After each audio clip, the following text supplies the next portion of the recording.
আসসালামু আলাইকুম বন্ধুরা, শিরিনস হবিস চ্যানেলে নতুন এক রেসিপি দেখার জন্য আপনাদেরকে স্বাগতম জানাচ্ছি। আজ আমি আপনাদেরকে করে দেখাবো খুবই মজাদার একটি ইফতার আইটেম, কিংবা এটা বাচ্চাদেরও প্রিয় আইটেম বলতে পারেন, কিংবা বিকালের নাস্তা। আর এটি হলো ক্রিসপি চিকেন কাটলেট। এই চিকেন কাটলেটটি আপনারা বানিয়ে ফ্রিজ আপ করে রাখতে পারেন, যখন ইচ্ছে ভেজে খেতে পারবেন গরম গরম। আমি তো ইফতারের জন্য করেছি, তাই এটাকে আমি ইফতার আইটেমই নাম দিয়েছি। তো চলুন দেখিনি আমি কিভাবে করেছি এই crispy chicken cutlet. Chicken cutlet করার জন্য আমি মুরগির রানের মাংস নিয়েছি। বুকের মাংস দিয়ে করা যাবে, তাহলে অনেক একটা ড্রাই হয়, তাই আমি মুরগির রানের মাংস দিয়েই করি।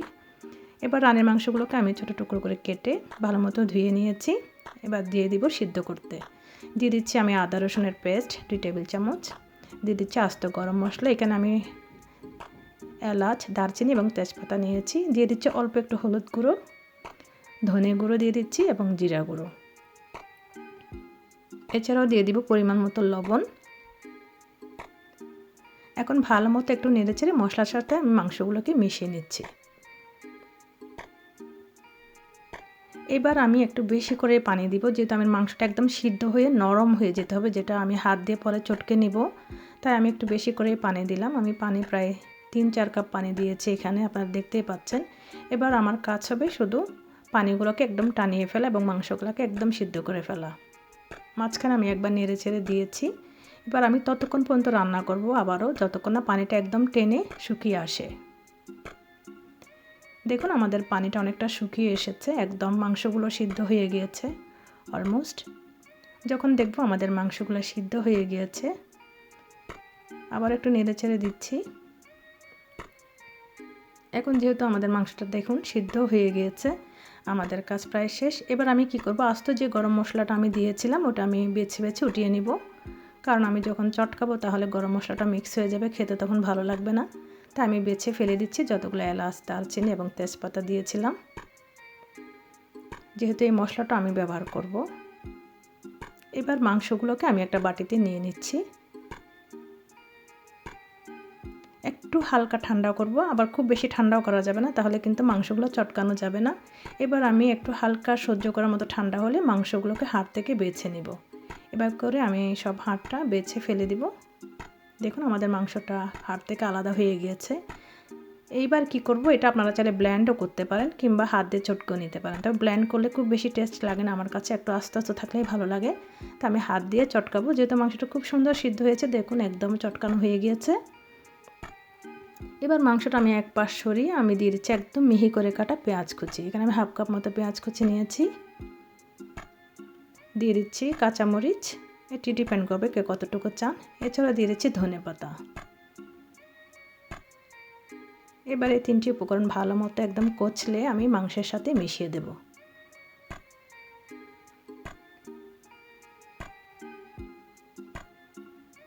দিয়ে দিচ্ছি সয়া সস, এখানে আমি 2 টেবিল চামচ নিয়েছি। এটা অবশ্যই দিবেন, তাহলে কিন্তু ফ্লেভারটা যথেষ্ট টেস্টি হবে। এবার দিয়ে দিচ্ছি আমি আস্ত একটা ডিম এবং 2টো ডিমের কুসুম। আমি কুসুমগুলো এখন দিলাম, কারণ আমি সাদা অংশটা নিয়ে ফেলেছি উপরে ব্রেড ক্রাম্বসের জন্যে। এবার 3টা ডিম আমি একসাথে মাখিয়ে নিলাম। দেখুন আমাদের মিশ্রণটা খুবই চমৎকার হয়েছে, একদম বাইন্ডিংটা সুন্দর মতো হচ্ছে। আপনারা যদি দেখেন বাইন্ডিংটা হচ্ছে না, তাহলে কিন্তু আরও ডিম দিতে পারেন। এবার আমি এখান থেকে ছোট ছোট করে কাটলেট বানিয়ে নেব। আর কাটলেটটার ডিজাইনটা কিন্তু আপনাদের উপরে ডিপেন্ড করবে, যে যেমনটা চান। আমি এভাবে ছোট ছোট ডিমের মতো করে বানাচ্ছি। ডিমটার সাইজটা হবে অনেকটা পাখির ডিমের মতো, খুব বেশি বড় না, খুব বেশি ছোটও না। এইভাবে করে আমি সবগুলো কাটলেট বানিয়ে নিয়েছি। এখন চলে যাব কোটিং করতে। কোটিংয়ের জন্য আমি ডিমের সাদা অংশ ফেটে নিয়েছি 2টো, এবং ব্রেড ক্রাম্বস নিয়েছি। এভাবে সাদা অংশে গড়িয়ে সাথে সাথে ব্রেড ক্রাম্বসে গড়িয়ে নিচ্ছি। ব্যাস এভাবে করে নিলেই কিন্তু রেডি হয়ে যাবে ভাজার জন্যে। আমি সবগুলো কাটলেটই করিয়ে নিচ্ছি, করে আমি ফ্রিজ আপ করে ফেলবো, আর কিছু ভেজে দেখাবো আপনাদেরকে।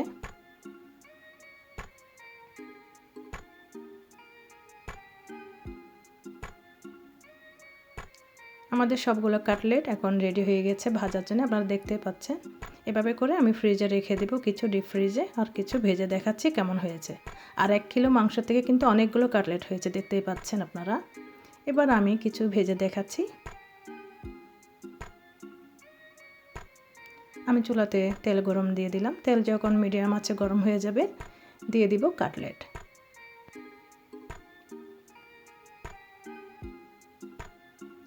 এটা ভাজতে কিন্তু খুব বেশি সময় লাগে না, যেহেতু সবগুলো সিদ্ধ করা জিনিস এখানের মধ্যে দেওয়া। এবার উল্টে পাল্টে আমি গোল্ডেন ব্রাউন করে ভেজে নিচ্ছি।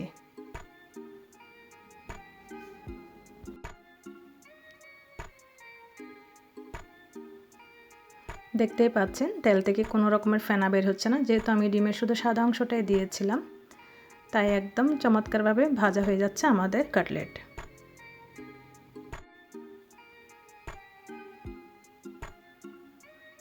আমাদের কাটলেট অলমোস্ট ভাজা হয়ে গেছে, আপনারা দেখতেই পাচ্ছেন চমৎকার একটি রং এসেছে গোল্ডেন ব্রাউন। এবার আমি উঠিয়ে নিচ্ছি আমাদের কাটলেটগুলো ভালো মতো তেল ছড়িয়ে।